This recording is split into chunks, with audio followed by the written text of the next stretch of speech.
एजक time ना मिली, बड़ा भीड़ बा। सर तो कहबे कहनी जे अकेला में भेंट करियो, चल तनी घर से फोन करके पता करे, खाली होखम त आए। अभी मजा आएगा ना भिड़ो।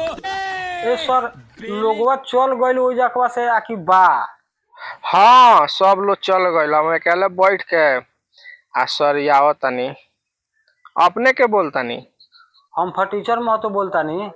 रउए नु कहने जे तनका बाद आई हो, ओइ से फोन लगा के पूछा तनी।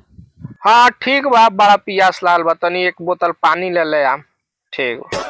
ए राजा जी ए करे तरहल जरूरत मूरत। ले है सर पहले पानी पी, लिखा पढ़ी बाद में होत रही। बड़ी कस के पियास। हाँ तब फोनवा का खतरा क के पूछत ला? ए सर हमारा कामवा ना होई।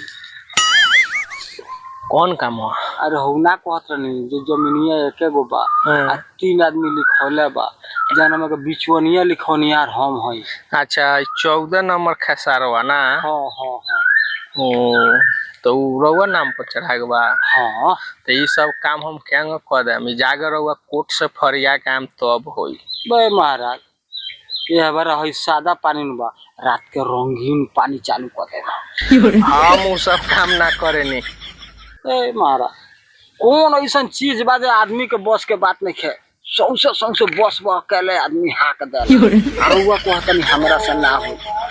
कौन ऐसा दुख बा जौना के दवा नहीं है? अरे पैसा तो चाह। अरे ठीक बा, लेकिन पैसा चाहिए तो वैसे थोड़े होई, सब सरकार निगरानी कइले बा। सरकारो आदमी न हो, रउओ आदमी है। हैं मने का कहे के चाहतनी? हम कहे के चाहतनी ये वही में कुछ पैसा वैसा ले ली, हमारे नाम पर चढ़ा दे। कितना पैसा दा? 3 काठा खेत हो और 10,000 के हिसाब से काठा जोड़िए ना। 30,000। हाँ अगर रउआ के 1 महीना का तनख्वाह फ्रीए में केहू दे देवे तो रउआ का दिक्कत बा एमे? ठीक बा, मने केहू से न जने या पैसा हमरे डेरा पर लेके आओ, जा रेडी कर। वहाँ डेरा पर? हाँ ठीक बा। ठीक बा नु? हाँ ठीक बा। आजे पहुँच। हाँ हाँ ठीक बा। 30,000 से कम मत कहिए ना तो ना हो। अरे महाराज रउआ कौन दी, रउआ के इनामो न कुछ दे हम 5-7 हजार। ठीक बा, आई डेरा पर।